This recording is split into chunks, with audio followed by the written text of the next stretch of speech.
we'll um, we'll move on to the next topic, and I would request Emmanuel to please introduce Dr. Joseph Shields. And Yes, thank you, William, and thank you, Jacob, for that uh, inspiring, story, I would say, and also for the testimonial that just came about.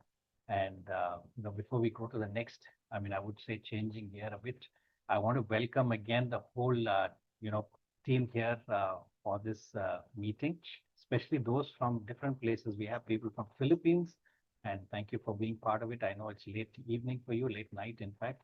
And also, I can see someone from South America. So that's a Wanfer is there. And thank you so much for being part of this program. I'm sure it's going to be beneficial to you. Also, welcome to each one of you here. And I just want to, encourage you to be part of this for the other meetings as well. Today, I want to welcome Dr. Joseph Shields into our midst. I know Joseph for quite some time, and it's such a privilege for me to introduce him. He is an experienced corporate leader with demonstrated success in driving growth and operational excellence for large and medium-sized companies and building new businesses and startups. This itself is a good introduction. He really is going to be a source of encouragement to us. He is a mechanical engineer and a PhD in corporate strategy from the Indian Institute of Science. He's worked with L&T Infotech, IBM, GMR, International, and Philips Electronics, and was the head of strategy and transformation. He's got quite a strong and heavy past, I would say, in terms of his work life. Currently, he is the consulting partner with CUSP, a boutique strategy consulting firm serving clients like Amazon Web Services, Hitachi, etc., and has driven more than 30 client engagements and long-term strategy formulation. He is passionate about creating business value at the intersection of customer, technology, and environmental change in the VUCA world, and an undiluted focus on governance, people, risks, and numbers. He's a multifaceted person, and he has developed and executed strategies using methodologies like the Blue Ocean strategy, Hoskin Canley approach, Miller-Herman framework for account management, etc. I can go on, but at this point, I'm going to just hand it over to Joseph, Dr. Joseph, to take over the next half an hour to give his insights on developing a growth mindset for a business success. Welcome, Dr. yeah, before Dr. Joseph Shields present, I would request if you have any questions, please note them down, or you can just put them in the chat so we can just take it after his presentation. Thank you. Yeah. Thank you so much, Emmanuel, for that introduction. And I have a few familiar folks who are on the call. I can recognize the names here. Just a little correction. I'm not an alumnus of Indian Institute of Science, but I did my PhD from the Indian Institute of Management, which is in the other end of town of the same city in Bangalore. Right, so a little correction there. Let me share a few slides which I thought could be relevant for this group. And pardon me, there are some examples that I'm going to take here which are very Indian in nature. So for those of you who are not from India, I'll try and connect that as much as possible to explain to you what that example is all about so that you're able to identify with it. I hope you're able to see my slide here, the title chart. Yes. Okay, fantastic.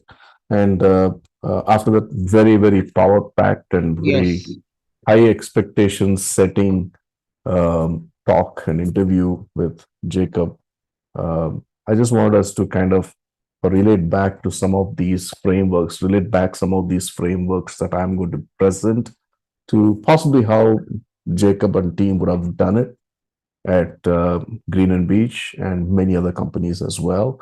So while he was answering questions, I went to the website, searched for all the merchandise there and try to get myself familiar. It's brilliant job. I think you deserve a big high five and a thumbs up and a celebration, whatnot, and also prayers for your success. It's not so often that we see Christians who are entrepreneurs who believe in the Lord Jesus for creating that value, not just for themselves, but also to citizens at large. So my topic this evening, as I look at this whole theme about developing a growth mindset for business success, I'm going to touch upon a few elements here, and I'm going to start here with a statement, a quotation. That's something that came to my mind. So if you quote it later on, you can attribute it to me. Success is built brick by brick, but with the structure in mind. You can go on and build a structure, but build a wall. But if you do not know what you're building, then you're just kind of sitting there wondering what you're doing. You don't have the bigger picture. And you see that as a biblical principle when you look at the temple that King Solomon built. Everyone knew in Solomon's temple what they were building. It's the Lord who gave that blueprint. It's the Lord who gave that plan, and everyone was together because they were passionate about what they are doing. Now, this in real life may not happen the way it happened with the temple of God, which King Solomon built, because the Lord actually laid it out for them. But in real life, it's very exploratory. As people start moving step by step, they start recognizing at some point of time, the founder or the founding team gets that broader picture, and it's important to compress that timeline to come to that broader picture as fast as possible and then bring everyone together. If we do not know that big picture, then it's not going to give us a direction in terms of where we go. Now, it's commonsensical, but a few years back when I was doing my PhD in the Indian Institute of Management, I was part of a study that was done by IIM Bangalore along with Babson College in the US. It's called as the Global Entrepreneurship Monitor. And we did a study on what are the motivations for entrepreneurship, what are the drivers for entrepreneurship. And this is a study that is carried on in multiple countries. And I was one of the co-authors at the time for the study that happened in India. And the findings are pretty much what we can identify with, and we can say, hey, I knew that, right? But let me just put that here. There are different types of entrepreneurs. There are those who are born of a personal necessity. Now, what we just heard about the journey that Jacob went through, there was a need in the family, and from their birth, an entrepreneurial journey. There are some who become entrepreneurs out of a crisis. You lose a job or you lose a breadwinner in the home, and now you're driven towards becoming a businessman or a businesswoman. Then there are some who become entrepreneurs because that entrepreneurship is born out of a customer need. You see something and say, hey, I can solve that problem. And then starts your journey of business. And then you have a third type, which is entrepreneurs who are born out of a grand vision. Oh, I want to change humanity. I want to kind of bring in electric vehicles or whatever it is, right? So they have the money. They possibly come from a very rich family, or even if they don't come, they have a set of people who are willing to fund them. I want us to guess this personality if you can. So here is a guy who was born in a lower middle class family in Kerala, in Wayanad, where his father worked as a daily wage laborer, dropped out of school at the age of 10, and he himself worked as a daily laborer. Then he came back, saved some money, and he became an engineer by studying at NIT Calicut. Then he pursued an MBA with IIM Bangalore, worked with Motorola and Citibank, and then he co-founded a company in 2005 with his cousins, initially operating out of a 50 square foot space. That's the size of a bathroom, right? 50 square foot. Any guesses who this person is? ID, Mustafa, right? So here's a young guy by name PC Mustafa. ID stands for Idli Dosa. right? Now, for those of you from South America as well as from the Far East and Philippines, if you do not know what idli is, what dosa is, idlis are basically a staple Indian breakfast snack. They are basically rice cakes, and dosas are nothing but rice pancakes. All right, so in South Indian homes, this is pretty much the breakfast or snacks that people have almost every single day. But the story that Mustafa went through is the follows. The journey that he went through was, number one, he was driven by necessity. He was driven by the fact that he went through poverty himself. He grew up in poverty, and then he studied, and then he was like, hey, how long will I see this kind of a poverty, and what can I do for others? He also spotted a customer need. Then he created a brand. And this brand, by the way, ID, still lives. And then he communicated the value of the brand. Why should somebody pay a premium for the ID batter in a packet which is branded ID as against the same batter which is sitting in many of those retail outlets in polythene bags without a brand name? What's so special about it? That's the storytelling that he was able to do. Then he created a community with his cousins and also people from those that he knew, right, who came and started working for him. And more importantly, he knew how to manage cash. He knew exactly what to do with all of these elements. And today, if you really look at what ID does, the variety of products that they have is not just the idli or dosa batter, but they've got ready-made packages for vadas or paratas, or they even have bread for that matter, right? And they have ready-made coffee as well. So they've expanded their portfolio, but they have not changed the name of the brand. So here is somebody who walked through the journey. So how do you think he did that, and how do you think many other entrepreneurs would have done it? I'm going to take us through 4 elements here in my talk this evening. And if we really look at what goes into the mind of a successful entrepreneur, number 1 is to think solutions. What am I solving? For whom am I solving? And there are success stories, and many of us know this global brand called IKEA.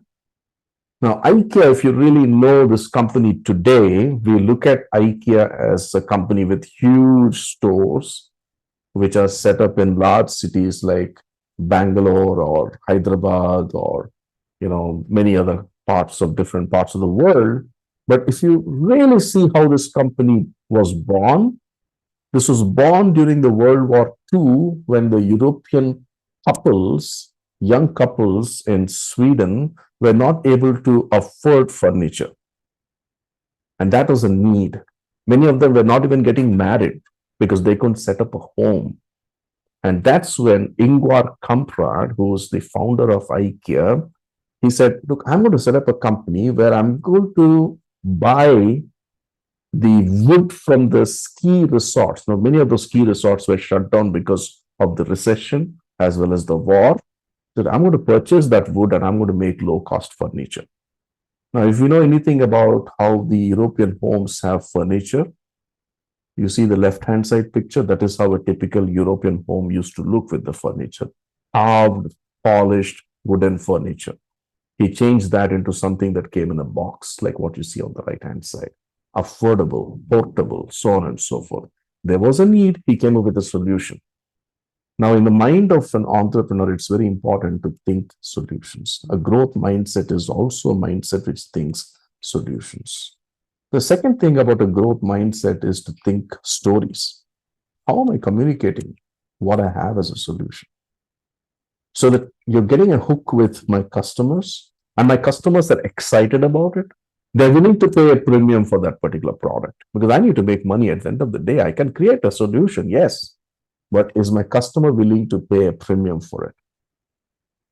Now, we also know a product in India, a company in India called Paperboard. They make drinks, they make juices, and they have a story to tell. Now, here is a sample of one of their products. It's called Jal Jeera. It's nothing but, I think it's cumin water, cumin seeds, and then made water out of it and helpful for digestion and so on and so forth. But look at what they're saying, preserved for over 100 years without any preservatives. And if you look at their beverages, the range of their beverages, they have different traditional beverages. They have different traditional fruit juices that they have, and they have a narrative around each of those.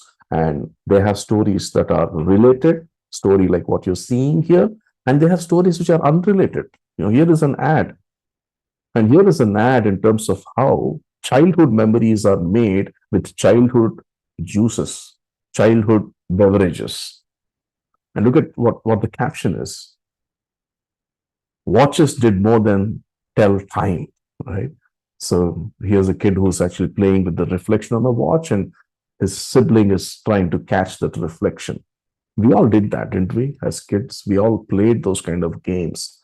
Now the ad catches the attention, and the brand is built, and the brand is known for doing something different in terms of the way it is packaged as well as what is packaged inside.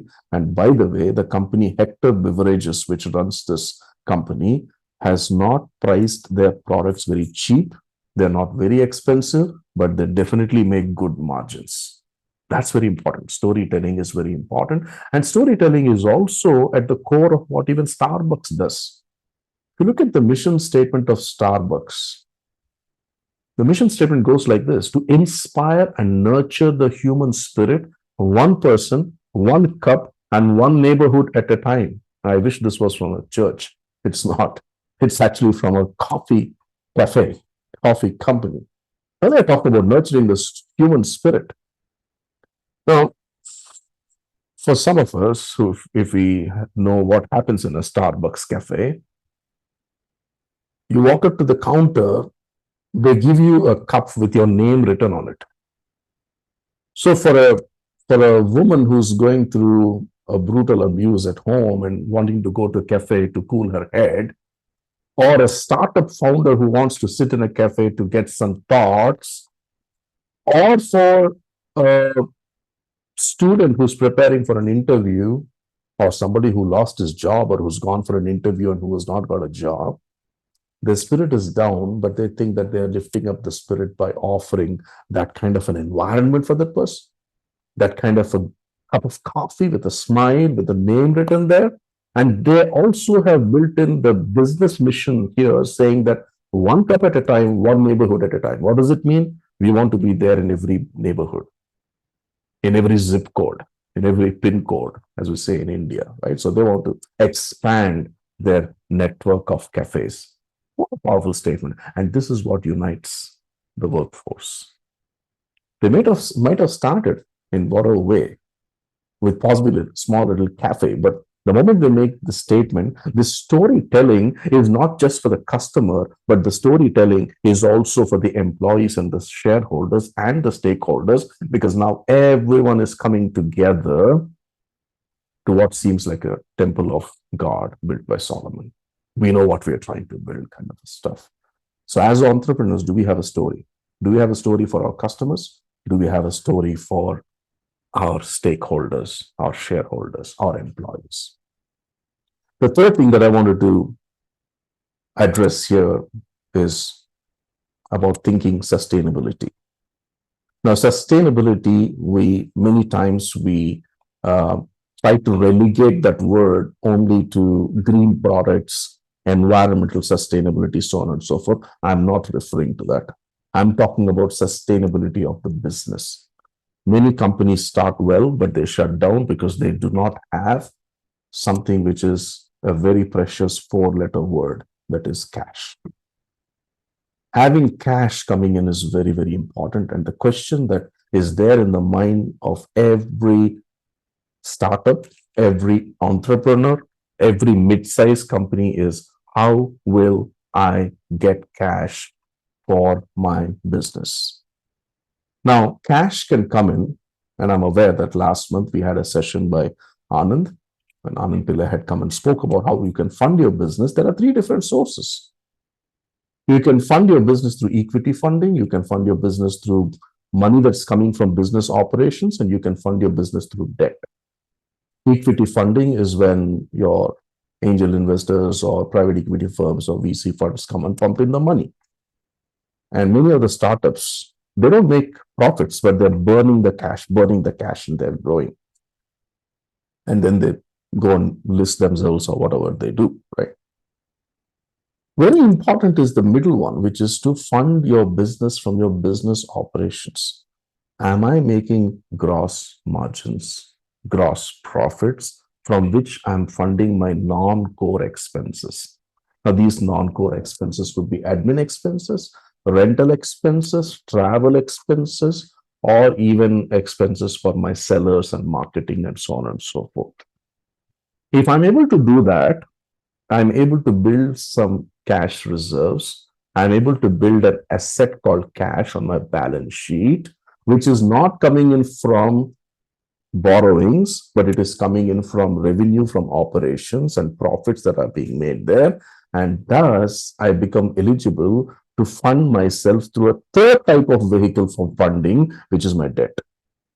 Because any bank will ask you, show me your balance sheet, right? If I don't have a strong balance sheet with good assets and cash reserves, no bank will fund you.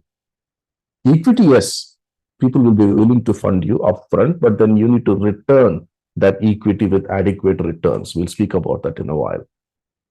Now, different types of industries have different types of funding patterns. Now, large infrastructure projects, for example, the Adanis or GMRs, when they build airports or power plants, they don't fund the whole thing through equity. They fund only possibly 35% or 30% or 25% through equity, and the rest of it is all through debt, which then means they need to service the interest. So I want us to look at this sentence here. It's okay to borrow if you get returns which are higher than the interest rate. Perfectly fine to borrow. You can run your business on loans as long as you're able to pay for the interest, as long as in the long term you're able to pay off the debt, and you're able to get decent returns. Large capex projects, capex businesses are funded and grown through debts. If it's not a capex intensive business, it's a people intensive business. If you're taking debt, then you're taking a working capital loan. That's not a sustainable model. If it's equity that you're pumping in, and if that equity is not delivering gross margins, gross profits, then it's not a sustainable business for you. Now, I kept using words like gross profit and so on and so forth for those of you who need a little bit of, high-level view into what these terms are all about. You'll learn a lot more in the next module on cash flows and so on and so forth, but here is something for you. If you look at a typical P&L, at the top, you have what is called as revenues. Then you have cost of goods sold. Revenue minus cost of goods sold is the gross profit.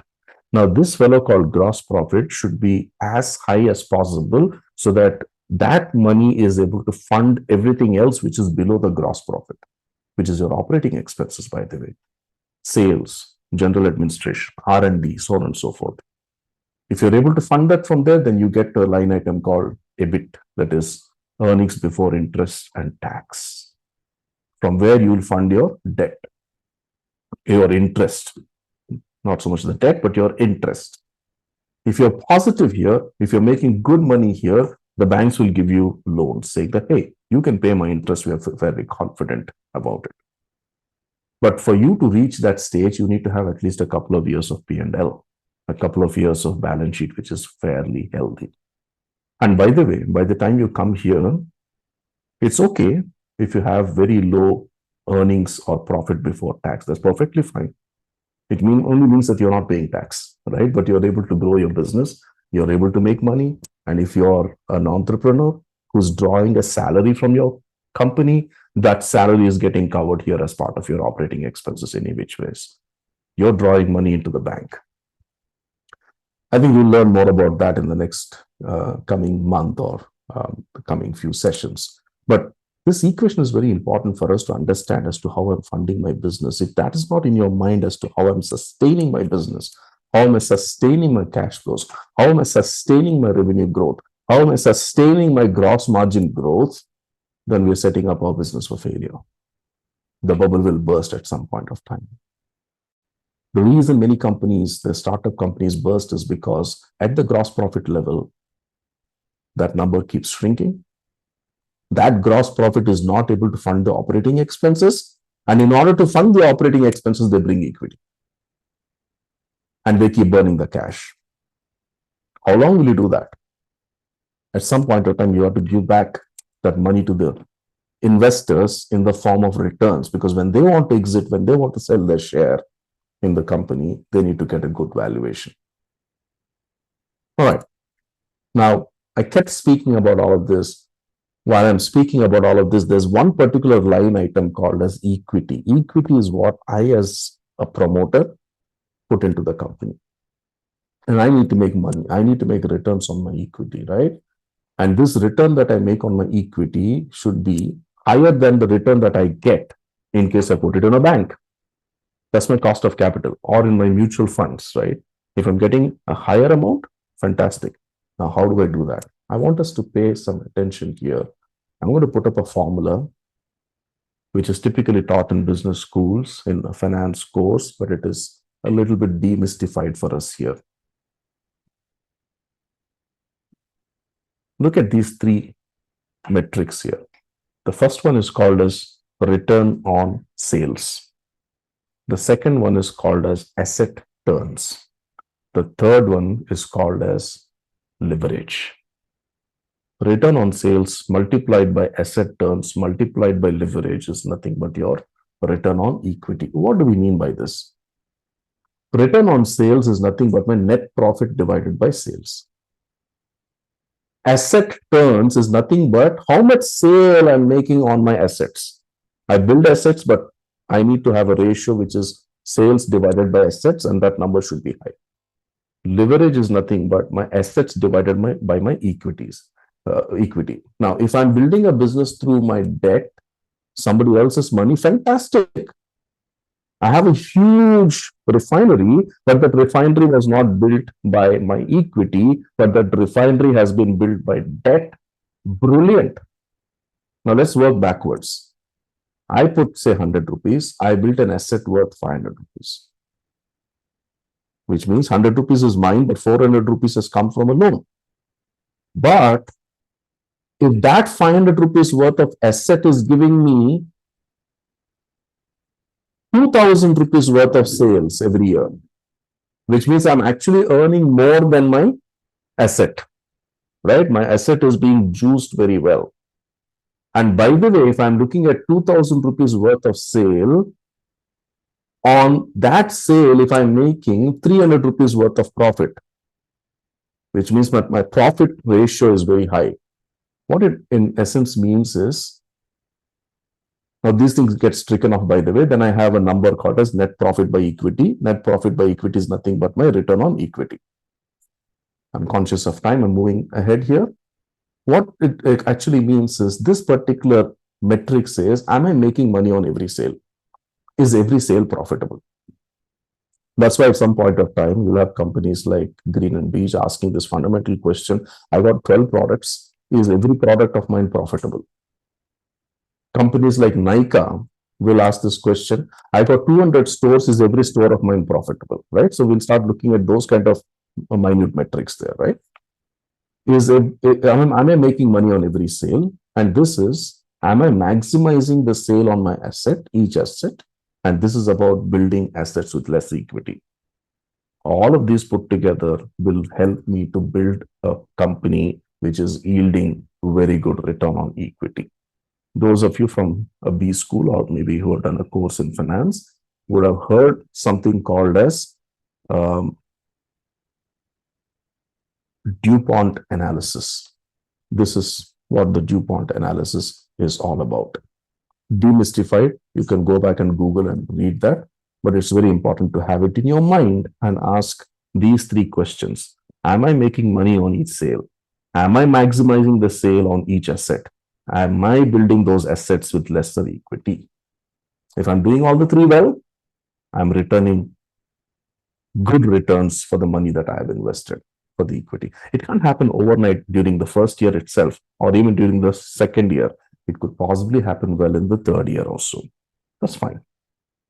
So, what goes into the mind of a successful entrepreneur? Think solutions, think stories, think sustainability, and the last one, think systemic. What do I mean by this? It's not just about one element of your company, but you need to start looking at multiple elements. A beautiful framework that I want to share with you here is from McKinsey. You would have heard about it. It's called a 7S framework. When you're setting up a company, all these 7 elements are important. Your shared values. What's the organization structure? Because you need to build a good sales organization, good delivery organization, good manufacturing organization, right people in the right jobs, in the right roles with the right KRS and the KPIs and so on and so forth. You need to have the strategy. You need to have a good leadership style. You need to have good skills with everyone who's in each role. Then you need to also have good systems in place, and you need to have good staff in place.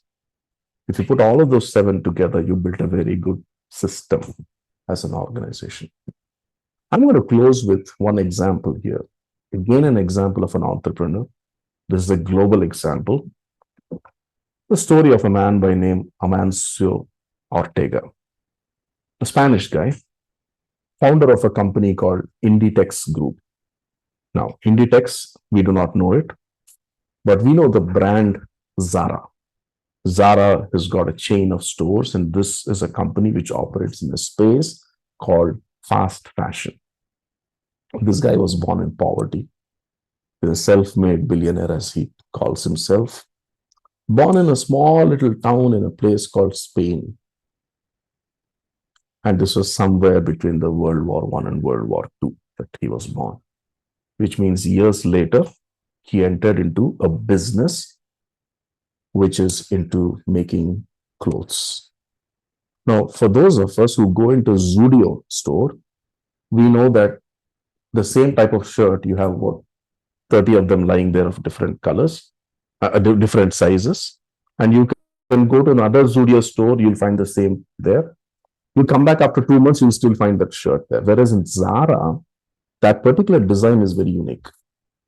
You come back after 2 weeks, you will not find it. And you want to buy another piece, you will not find it. How do they do that? That's what they're most famous for. That's how they use systemic thinking. In the market, their positioning is as a medium quality, highly affordable company with 51% gross margin, unheard of in that industry. Shorter product cycle, life cycle. They say that they're made in Europe, not made in Spain. They position themselves as fast fashion. Now, how do they do that? Every store that you walk in, they have what is called as trend spotters. These young boys and girls who are there selling the stuff to you, they also ask you some questions. And if you ask them some questions, so do you have the shirt in red? They spot the trend and say, hey, somebody is asking for the red color. That goes back into the system. They use data and analytics software. By the way, it's not now. They've been doing that for the last 35 years. And then they say, hey, this is a trend that is emerging. And then they start designing those clothes.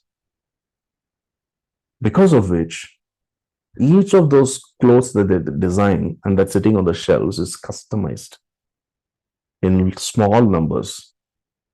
And their distribution centers are not for stocking, but their distribution centers are basically for shipping. It comes there, stays there for about 2 days, moves into the stores, and on the shelves, it moves into the customer's hands very quickly. Why?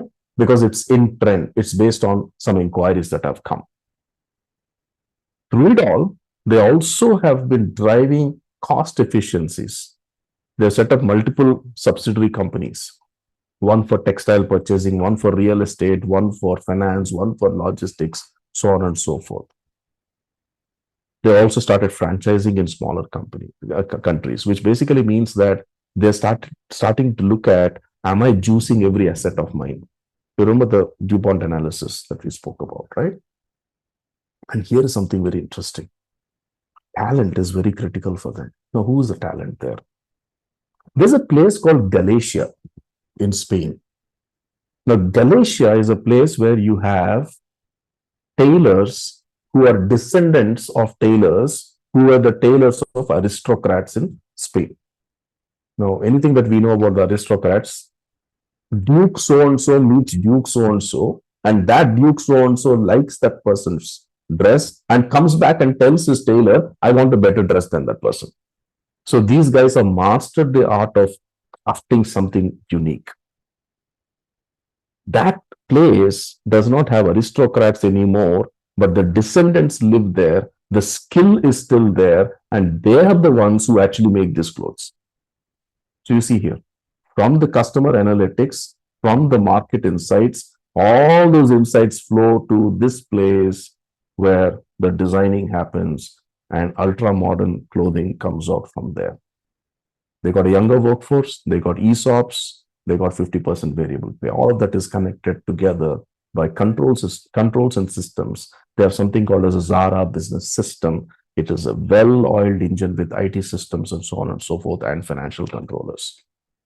Now, by the way, this is not a 100-year-old company. IBM is a 100-plus-year-old company, right? We know GE is a very old company. Zara is not a 100-year-old company. Zara is a company which was started just about 45 years back. And they've been so successful. That is systemic thinking. To conclude, a growth mindset is about being a strategic thinker. All these four elements that I spoke about, solution, stories, sustainability, and systemic thinking, is what really crafts what you call as a strategy. I want to wish you all the best in your own journeys. And as I stop sharing my screen here, I'm open to take any questions that you might have. And I hope that some of these thoughts have been helpful to you. Over to you, Brother William. Thank you, Dr. Joseph. I'm sure that, we have some questions. Maybe if we can keep it brief, then Dr. Joseph will be able to address those questions. You can put them on the chat as well if you want to.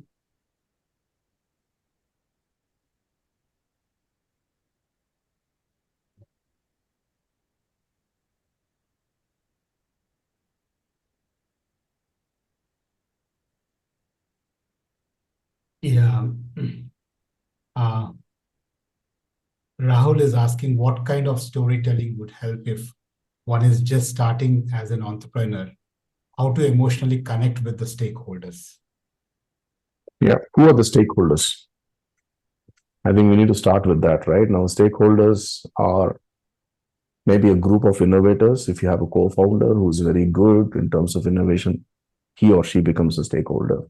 Then your customers are your stakeholders as well, right? Your suppliers are your stakeholders too. But the storytelling is also very, very, how do I put it, fit for purpose. I can't give you a cookie cutter approach saying that this is what works here. If you are in an industry which is into, I'm just taking an example here in one of the industries that I operate in, which is renewable energy, right? I can go to a firm and I can tell them, hey, let's care for the environment and hence invest in solar plants. Hence invest in battery operated solar systems and whatnot. Really? Somebody who's very passionate about net zero, carbon emissions reduction, climate, and so on and so forth, they'll say, okay, I want this. That's the storytelling for that group. But if I go to a larger organization which is having huge electricity bills, my storytelling is different there. If I'm going to go and tell that CFO of the firm, Chief Financial Officer, hey, just because of shifting from sourcing your power from a power distribution company to setting up your own captive power plant, you have an initial capex outflow, fine, but your OPEX, you're going to knock off almost 15% savings on your utility cost. Now that's huge, right? And that's going to improve your profitability. That's going to improve your valuation. That's going to improve your earnings per share, right? So that's a different storytelling. So I would encourage you, Rahul, if you can maybe read up some stuff on what is called as persona. Persona is basically the customer and their behavioral patterns, what they look for, and so on and so forth. There's a different story that you take to a different type of persona. Kalyan has got a question. What are the things to be considered before we start a business? Again, why are you starting the business? If you're starting a business because you're not getting a job, then you got to find something which will sell, what will sell, and also map it with what you bring as strengths, right? Now, if you're doing a good job and you're fed up working for a corporate and you say, look, I'm going to put up a couple of crores from my savings and I'm going to start something, then that's a different story altogether, right? So there are companies which are very successful doing staffing. One of India's largest companies is a company called Quess, which is based out of Bangalore. What do? You walk into any of these food outlets, they don't have their employees, be it McDonald's or any of those cafes. Those boys and girls actually are employees on the rolls of a company called Quess. So they bring them, badge them, train them, and deploy them. Now, what are they doing there? Is it a solution that they're taking? Yeah, to some extent, yes. But they found an opportunity. The opportunity is managing that large workforce and sourcing that large workforce is a very painful thing for companies. They said, hey, that's a business that I want to be in, right? So look at the strengths, look at the opportunity that you have, and then see if you're able to bring those strengths to match that opportunity. If you're able to invest in it, that's where you start. Dr. One question. This was on the COGS. Yes. So you had said opening stock plus purchases minus closing stock. So when do I use this formula? And when can I use the manufacturing cost, packaging cost, direct cost as a COGS? When I say direct cost, like in your case, for example, all the material costs, right? Whether it is the plastic bottles or the glass bottles or the ingredients, so on and so forth, Jacob. So all of those that are going into the production in that particular period of time, whether it's a quarter or whether it's a year, that's the cost of goods sold. So here, does one consider raw materials plus finished goods? Yeah. Not finished goods, raw materials primarily. Okay. Primarily the raw materials. The finished goods, if it is unsold, it goes and sits in your balance sheet as inventory. Right. Because you're going to monetize it at some point of time, right? It's unsold. Right. It's your inventory. Good. And again, on the DuPont analysis, you had put the asset class there, right? Now, if for me, for example, I don't have machineries, okay? My production is outsourced. What I have is human capital, right? Human capital here is not an asset. Asset is anything that sits in your balance sheet as an asset. And that asset for you will be typically a plant, machinery, building, and investment that you have made in research that you amortize over a period of time. If you have your IP, and now how do you do that? If I'm developing my own formulation, and if I spend, say, I'm just putting a number here, maybe 5 crores in terms of spending money on a bunch of scientists who have actually developed that and patented it, right? That is the value of that particular intellectual property called asset. Now, if I'm that 5 crores that I spent on my R&D and my scientists and so on and so forth should be able to give me maybe 50 crores of revenue over a period of 3-4 years, right? That's why I'm spending that. That becomes an asset. So asset is typically your R&D investment. Once it's all done and dusted, once it becomes an IP, your plant, your machinery, your land, your buildings, and your cash. Good. Doctor, one very basic question. What's one daily habit that helps build a growth mindset? Come again? What's one daily habit that helps build a growth mindset? Curiosity. Curiosity. Keep a curious mind. You can be a doer trying to deliver. You can be somebody who's always looking around, right? Now, if you look at the Zara story, if you do not have proper trend spotters, you can have the best of the analytics platforms. You can have the best of the tailors in Galatia. You can have the best of the machines. You can have the best of the showrooms, but you throw onto those racks a lousy, non-relevant product. It won't sell. But curious trend spotters are the ones who are actually running this organization with those insights. And I think every entrepreneur needs to take time to observe what is relevant, what is not relevant, become very dispassionate, non-emotional, even if it means shutting down a certain business and reinvesting that money into something else. Many times we get so passionate, right? Oh, that's my business. Oh, I built it. Like, doesn't matter. Right? It's not relevant anymore because the customer will not pay for it anymore. What do? Move on. Use that money for something else and stay relevant as an organization. Sure. So on that line, I think there's one more question. Gnaneshwar asks, how long can I have? Depends. Understood. Depends. Look, if you have a perishable product, then obviously every product has got a life. Even if you have a non-perishable product, there are products which have got a lifespan in terms of the trend, right? It becomes old-fashioned at times, right? Now, it could be a body butter or anything. You have, certain products have got expiry dates. I'm not talking about Brother John's company here, but I'm talking about in general where you have the date of expiry that comes in, right?